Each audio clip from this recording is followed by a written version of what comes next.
Hello everyone, welcome back to Take It Simple. In today's video, I'll teach you guys how to log into Telegram desktop with a QR code. So, for this, open the Telegram, and click on Start Messaging, and click on this Quick Login using QR code.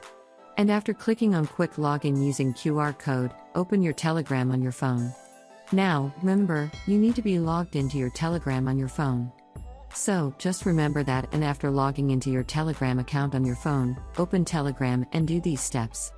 Open Telegram on your phone, and after opening Telegram, click on this tree line at the top left corner.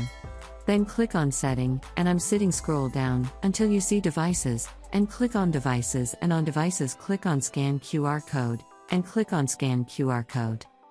Now, using your device, scan the QR code like this, and boom, you should be logged into your device after scanning the QR code, and this information should be popping up on your phone as well like this. So that's basically how you log into your device on desktop using QR code on Telegram. I hope you found the video useful. If you did, go ahead and give it a thumbs up.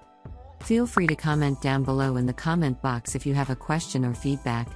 I'll be back soon with more tutorial episodes again. Thank you for watching.